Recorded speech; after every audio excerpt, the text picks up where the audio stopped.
Bataskaanaa fi gadaamii akkasuma faarfattoota mana dilbataa abaaboo mana kiristaanaatti kan fakkeeffamtan maanguddoota biyyaa dargaggoota daa'imman hundumtunuu ijoolleen giftii keenyaa dubaroo maaramii jaalalleen ergamootaa jaalalleen qulqullootaa maqaa waaqayyoo isa jiraataatiin attam ooltanii ameen.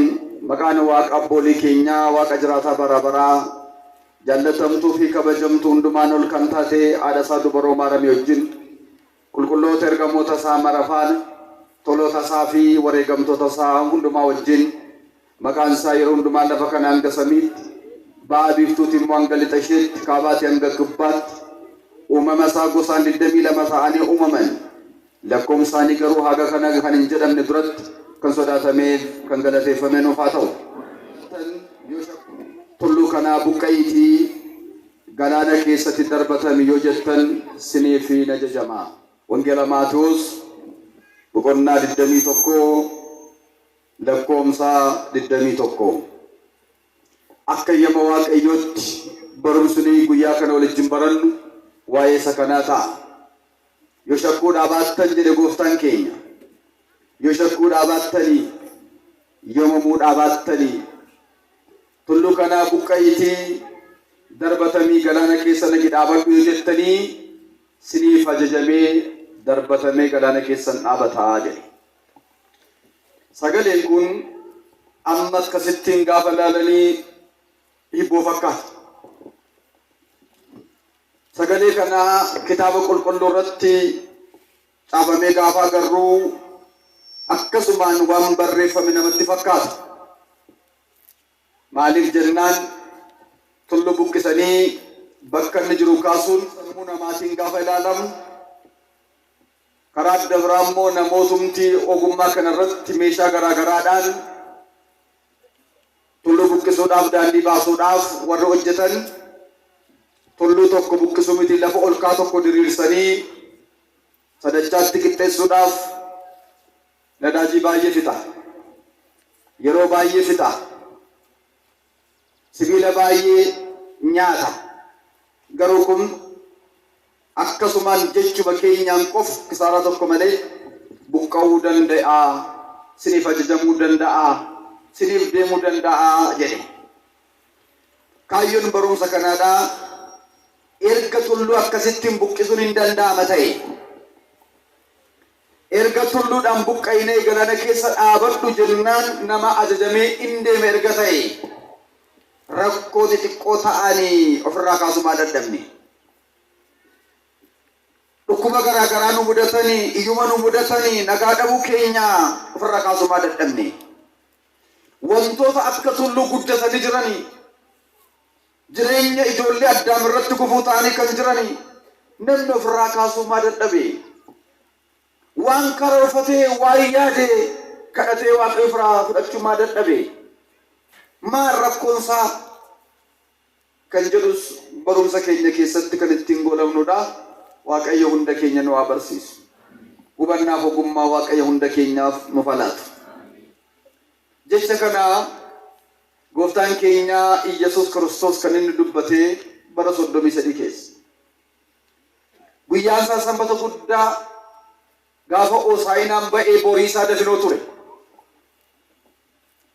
Gaafa dafinoo naannoo mandara Beetaniyaa, mandara Alaazaarfaa, mandara Maartaafaa deemee bulee jedha. Gaafa sanbata guddaa sana gaafa Hoosaa'inaa borumtaasaa ganama barii Beetaniyaa lafa bule sanaatii gara mana qulqullummaa isa Solomoon ijaaree gara Yerusaalemitti gaafa deebi'ee dhufu muka balas tokkotti goree muka balas kanatti goree baalli ishee baay'ee labbeessa'ee jira, baalli ishee baay'ee hurruubee jira, fireen irraa argadha irraa ciradha jedhee itti goree jedha. Gaafa jala naanna'ee itti goree ilaalu garuu baala malee fireen qabdu turte. Yeroo kana mukatti itti gooftaan gadde iji sirraan argamin jedhe. Battaluma sana hin cooligdee baalli isheen harca'ee hin goddi. Battaluma sana. Barattoonni isa faana jiran gaafa arganii laa'ee gooftaa mukatti namuma jetti amma akkas taate ati gaddinaan akkas taate baalli ishee irraa harca'ee goddee qosorooftee abiddaaf kan masu taatee jedhan. Maaliif waan muka irratti amma ta'ee ilaaltanii maa dinqisiifattanii? Isin yoo amantii amma ija sanaaf caageessu yoo qabaattaniif yoo shakkuu baattan yoo mamuu baattaniif tulluu guddaa kanaa buqqa'ii darbatamii galaana keessa dhaqee dhaabbadhu yoo jettanii siniif ajajamee galaana keessa hin darbatamee hin dhaabataa jedhe. Galanni maqaa isaatiif haa ta'u. Amma dubbiin kun waa'ee biqiltattii qofa isaa miti. Biqiltuun baala qofa taate suni ijoollee Addaamii bara sana keessa turanidha. Baala qofa taate jechuun maqaadhumaaf Waaqayyoon waaqessuu, maqaadhumaaf saba Israa'elii, maqaadhumaaf kiristiyaanaa garuu gochaan hojii gaariidhaan jaalalaan hin jiranii. Kanaaf maqaadhumaaf kiristiyaana ta'uun ija naqatan malee gatiin qabu waan ta'eef mukattii qabee isaan hin barsiisachuma. Warri maqaadhumaaf kiristiyaana ta'anii deddeebi'anii hojiin kiristiyaanummaa kan irraa mul'anne, hojiin amantii kan irraa mul'anne, seera Waaqayyoo kan hin eegne, foonuma qofaadhaan, milluma qofaadhaan itti jiraaf gara mana Waaqootti dhaqanii kan galan yoo jiraatanii isaan fakkeenya mukattii ammaati. Kiristiyaanarraa ija argamuu qaba. Iji kiristiyaanarraa argamuu qabu maal ennaa jettanii ija hojii amantii kan jedhaman sagaltu jiru. Iji hojii amantii kan jedhaman sagaltu jiru. Galaatiyaa boqonnaa 5 lakkoofsa 22 irratti barraa'anii kan jiran. Kiristiyaanarraa iji kun argamuu qabdi. Sagal sun maalidha? Galaa dubbisaa hojii manaan Galaatiyaa boqonnaa 5 lakkoofsa 22. Achumaan yeroo dubbistan immoo waa of gaafadhaa. Iji hojii amantii sagal kana keessaa kamanan hojjechaa hin jiru kamtu natti irratti immoo jedha guuttadha. Warri dubbisuu hin dandeenye immoo ijoollee keessaniin sagalee Waaqayyoo ganama dubbatame sana menaa dubbisi Galaatiyaa boqonnaa 5:22 jedha. Salgan kun namarra hin argaman taanaan baala qofaadha jechaadha. Maqaadhumaaf jirra jechaadha. Maqaadhumaaf. Kanaaf mukattii sanaan qabee gooftaan waa'ee Israa'el warra foonii kaleessaa fi waa'ee Israa'el warra lubbuu warra borii baala qofaaf kan taane dubbate. Kiristiyaanota ijoollee Waaqayyoo Yohaannis Cuuphaanis lallabasaa keessatti Wangeela Luqaas boqonnaa 3 lakkoofsa 10 irra kaasee maal jedha? Muka ija hin naqanne hundumaa muree abiddatti akka gatamuu fi qottoon qaramee jala taa'ee jira jedhani immoo. Qottoon qaramee jala taa'ee jira jechuun ayicha jechaadha, balaadha jechaadha, rakkina jechaadha, dhukkuba jechaadha.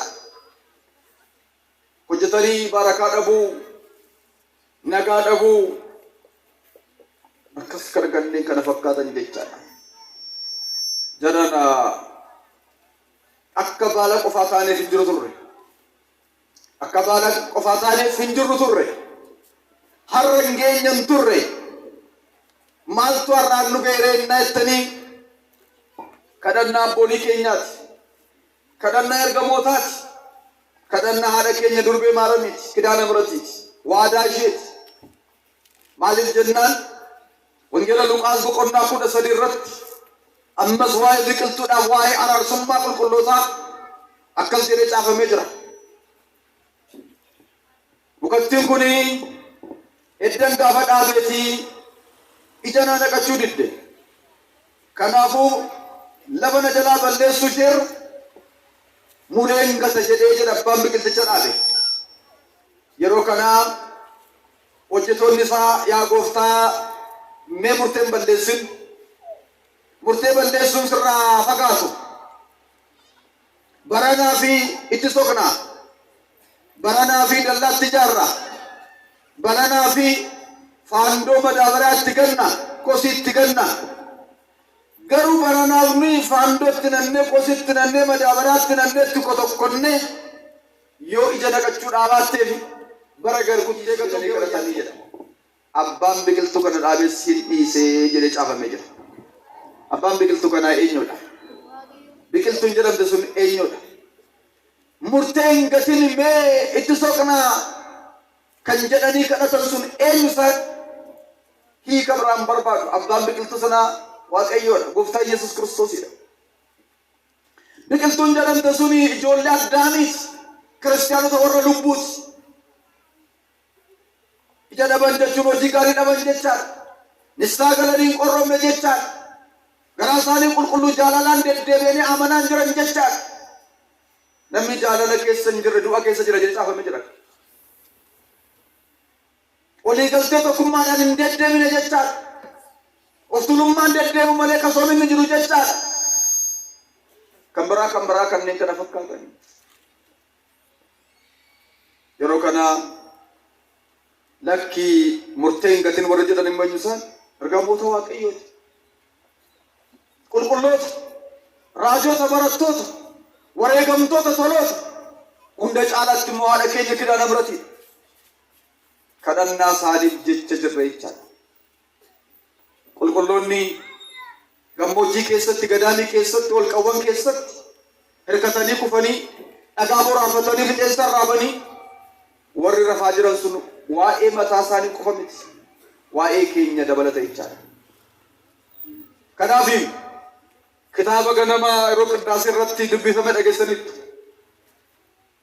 daakuni tokkoffaan ka'ee dubbisee Ibroota boqonnaa 11 lakkoofsa 32 irratti gaafa dubbisu waa'ee Geediyoon guyyaa irraa sila barsiisaa oolanii waa'ee warra wareegamanii waa'ee isaanii tarreessa.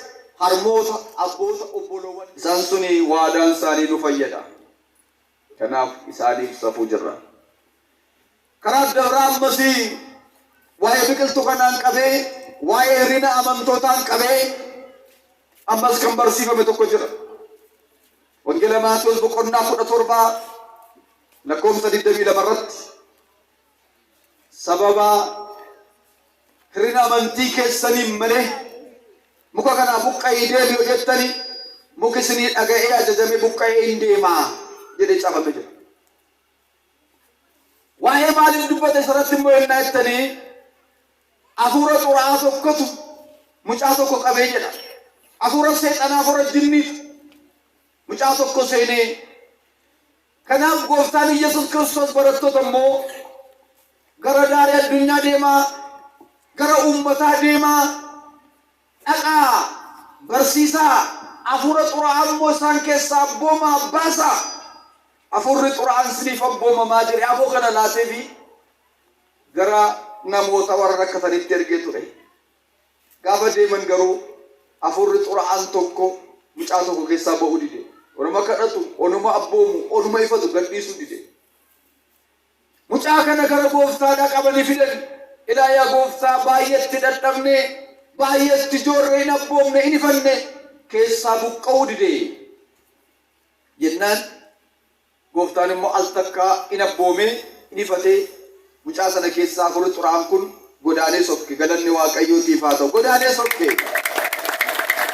Hafuura xuraa'aa nu rakkisu, hafuura xuraa'aa nu jeenjessu, isa carraa nutti cufu, isa waaqarraa akka ilaalle, isa lafarraa qofa akka ilaallu isa nu taasisu Waaqayyo jireenya keenya keessa, naannoo keenya keessa buqqaasee nurra haa deemsisu. Kanaafuu maal nuyi maa baasuu dadhabnee jedhan Gooftaadhaan. Maa baasuu dadhabnee, maa nuuf abboomamu dide jennaan sababa hirrina amantii keessaniif.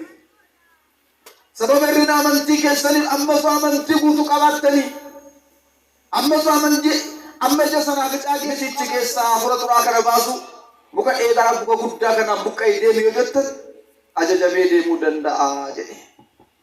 Egaa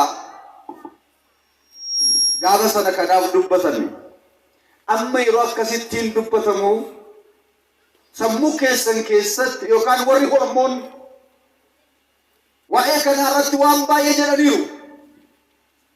Namoonni kitaaba qulqulluu ofumaa dubbisan yookaan immoo kitaaba qulqulluu kana dogoggora qabaa, jecha sobaa qabaa, jecha sobaa kana keessaa baafnee ittiin warra kiristaanotaa maqaa baafnaa jedhanii namoonni baay'een xiinxalanii gaggeessaniiru.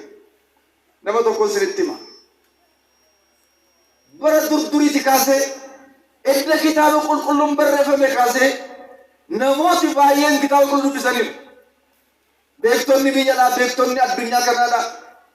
Maaliif dubbisan ennaa ittiin fayyuudhaan miti. Itti amananii ittiin jiraachuudhaan miti. Dogoggora keessa barbaaduudhaaf jecha.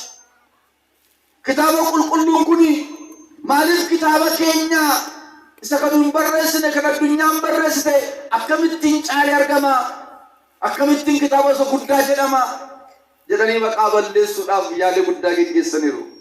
Isaan keessaa akka tokkoon isinitti hima. Matsaafa raajii Yoonaas irra ka'anii dogoggora qabaa jedhanii utuu dubbisanii seera uumamaa irra ka'anii gaafa naqanii dubbisanii irra ka'anii kunoo amma dogoggora hamaa arganne, dogoggora cimaa arganne. Akkamittiin sareen nyaatame garaa qurxummii keessa kana ammoo bishaan jala guyyaa 3 ture akkamittiin ba'uu danda'a? Kun dogoggora. Kanaafuu asirratti amma shaakala wayii geggeessuu qabna jedhanii saree fayyaadhaan qabanii qurxummii keessa ka'anii guyyaa 3 booda dura shaakala kanaa geggeessanii mirkaneessuudhaaf jecha dhugaaf soba ta'uusa gaafa jedhanii garaa qurxummii guyyaa 3 booda gaafa qalanii keessaa baasan sareen dutaa keessaa ba'e. Galanni Waaqayyootiif akka isaan jedhan hin taane. Namichi addasii booda maal jedhe? Namni kitaaba qulqulluu hin fudhanne, namni kitaaba qulqulluu dubbisaa dhugaa jedhe hin fudhanne waan guddaa dagateeraa jedhe. Gaafa saroo dubbise garuu this is the great mistake. Kun cubbuu dogoggora guddaadha kun jedhe. Edda sanaa booda garuu namni kitaaba qulqulluu hin fudhanne jedhee raateetu Woodrow Wilson jedhama namichi kun. Agartanii dhagaa maaliifan kana kaas waa'ee tulluu buqqa'ee deema jedhama ammaa kanas gaafa kaasani waa'ee mukii ana deema siniif dhagaa gaafa jedhan akkamittiin qabatamaa amatti warra tulluu buqqisan kan waliin barannam. Maaliif waa'ee kanaa barannannaa jettan immoo soomii amma jirru kanaa jiru qabata waan ta'eef. Soomiin amma soomnu kun guyyaa 40 soomamoo ture. Amma garuu guyyaa 43 soomna. Isheen guyyaa 3 yookaan guyyaa 4 maaliif dabalamne itti fakkaata? Waa'ee namicha tulluu buqqee tokkodhaafi namichi tulluu kana buqqise Abbaa Simo'oon jedhama. Jecha gooftaa kana kan hojiitti jijjiire. Jecha gooftaa kana hojiitti jijjiiruu qofa osoo hin taane gaaffii sababa kanaaf ka'e qormaata sababa kanaan kiristaanota hedduudhaaf dhufe. Du'a jalaa kan baraare waa'ee Abbaa Simo'oon nama Gibsii waa'ee kanaa waliin baranna. Amma soomii keessa jiru kun soomii raajotaa jedhama. Raajonni kan isaan soomaa turan 40. Nuti 40 soomna ture. Isheen guyyaa jalqabaa 4 sun yaadannoo abbaa kanaaf yaadannoo abbaa Abrahaam nama biyya Sooriyaati. Seenaa kanan gabaabsa isinitti hima. Matsaafa galmee seenaa 1 kan sadaasa 15 irraa hidhattan arguu dandeessu bal'ina isaa booda. Amma garuu gabaabseen dubbadha. Akkas jedha.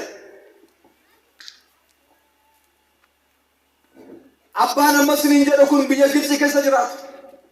Silxaana hin qaban, daaqunii miti, lallabaa miti. Akka nama tokkotti kennaan isaaniif kenname ta'anii wangeela dhaga'uudha. Barachuudha. Sabaratan immoo hojiitti jiranii ija naqachuudha. Yeroo hundumaa waan baratan keessa kan isaan hojiitti jiran waan guddaa lama sinitti hima. Abbaan tulluu buqqisuu ga'an kun. Inni jalqabaa maal ennaa jettanii kitaaba qulqulluu keessatti akka jedha caafamee jira dubbiin gooftaa keenyaadha. Waan hojjettanii namatti hin beeksifatinaa. Waa'ee amantiitiin kan ol qabatu dhoksaa hojjedhaa. Harki kee mirgaa kan hojjetu harki kee bitaa hin beekin. Harki kee bitaan kan hojjetu harki kee mirgaa hin beekin. Waaqayyo biraa gatii guddaa argachuu kan dandeessu waan gaarii ta'e dhoksaatti hojjetteedha jedha. Yoo garuu namatti mul'isuudhaaf itti yoo taate kabaja barbaadde Oftulummaa lafarraa barbaadde gatii lafarraa nama biraa barbaadde kan hojjette waan ta'eef waaqa biraan qabdu jedha. Yoo dhossaatti hojjette garuu dhossaatti hojii namaa inni ilaala waaqayyo gatii keessi filata jedha. Laphee isaanirra kana kaawwatanii rabbaan kun. Kanaaf maal godhu isinitti fakkaata ree? Namoota dadhaboo ta'an dulloomanii, namoota dhukkubsatanii, gadi ba'anii bishaan budduffachuu kan hin dandeenye, qoraan cabsachuu kan hin dandeenye, gabaa deemanii suuqii deemanii waa bitachuu kan hin dandeenye kan rakkatan, dhaqanii humna isaaniin nagarratti gadi bu'anii bishaan buddussanii ganama bariituu lafti addaanii hin ifin qoraabanii mana isaanii jala kaa'uuf turani. Mana isaanii jala kaa'uuf turani. Gaafi immoo daabboo fidanii feestaan hidhanii balbalatti rarraasuuf turani. Gaafi qoraan fiduuf turani. Yeroo ganama yaaddaa gadi ba'anii mana jalatti argatanii sakala nuu kenne ati beektaa nu hin beeknu yaa Waaqaa immoo kan qabdurraa kenniif eebba kee kenniif jedhu turani. Nuyi garuu birrii tokko gaafa mana waaqayyootti nan eebbisne maal eebbisuu diddan maqaa koo maa waamne jettu. Akkasiin jedhinaa. Fakkeenya namaaf haa ta'u kan namni kenne kaasnee dubbisne malee hin barbaachisu ture. Waaqayyo beekaa, maqaa koo waaqayyo beekaa, kan hojjedhe waaqayyo beekaa jechuun dura ture. Namni baay'een garuu beekamummaa argachuudhaaf jecha maqaa koo nan waamne jedhee gaafa inni saba kaa lolu jira. Akkasiin jedhinaa. In arga waaqayyo sabra dukkan hin jiru. Adin ardi torbanu wanti boru wata kaslal ma dhokata hin beeka. Miti gaafanu ilaalle garaatti gaafanu yaallu beeka waaqayyo. Wangeela Maatoos boqonnaa jaarraa itti kan arguu dandeessu. Tokko kana hojjeta abbaan kun.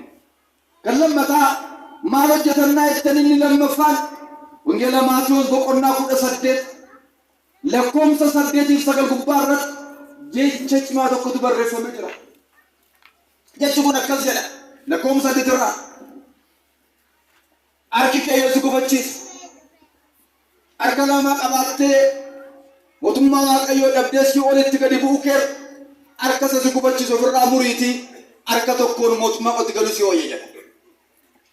Yoo milli si gufachiises milla lamaan qabaattee mootummaa koo dhabdee si oliin galu kee tokko ofirraa murtee milla tokkoon galu kee si hooyyaa mootummaa waaqayyootti jedha. Lakkoomsa gubbaa irratti immoo iji kee mirgaan yoo si gufachiise of keessaa baasi gati. Ija lamaanuu qabaattee ija lamaan kanaan si olitti gadi bu'u kee tokko of keessaa baaftee ija tokkoon mootummaa koo dhaalu si hooyyaa jedha. Wanti kun jiran andimtaa qaba, hiikaa qaba, iccitii qaba. Abbaan kun garuu ija of keessaa baasanii kan hojiitti hiikanii xireem qaaliisa. Harka jechuun haadhama, harka jechuun ijoollee ofiiti. Milla jechuun fira. Ija jechuun haadha manaaf immoo abbaa manaadha. Iccitiinsa, turgumiinsa tokkoffaa irratti gaafa ilaalamu. Haati manaa ishee yoo ta'e, abbaan manaa keessa gufachiisa yoo ta'e, si faana jabaatee amanee mootummaa waaqayyoof akkati geessu, akkati kaadhimamu sin godhu yoo ta'e maal si fayyada? Wal qabattanii si olitti gadi bu'uu keessan isa hiittee waaqayyoof adda baatee mootummaa isaaf qophaa'uu si wayyaa. Hin qorrobnu, hin barannu, ija amantiin naqannu, kurnoon baafnu siin jedha yoo ta'e. Kan biraa. Ijoolleen keessa jaalala qulqullootarraa, soomiirraa, daandii abbootiirraa kan si deebisan yoo ta'an firri keessa maal si fayyada? Isaaniif jettee isaan duukaa mootummaa koo dhabde si ol dha'u gara. Ati isaanirraa hiikamtee waaqayyo fadda taatee jiraachuu si wayyaa. Fakkeenya hidha galgala waa baranneerra waa'ee abbaa Odiyaan akkasana wayyaa. Yoommoo amananii deebi'an immoo ba'eessa. Hin amannee hin deemuu jedhu taanaan jechaadha. Kanaaf kana tokko kanaaf mi akkam godhanii hojiitti hiikanii yoo jettan hojiin abbaan kun hojjetan qubee namaa haa ta'u turanii. Qubee namaa haa ta'u. Waaqayyo yeroo hundumaa nama akkamii jaallatan naa jettanii nama hojiin tuffanne. Nama hojiin tuffanne.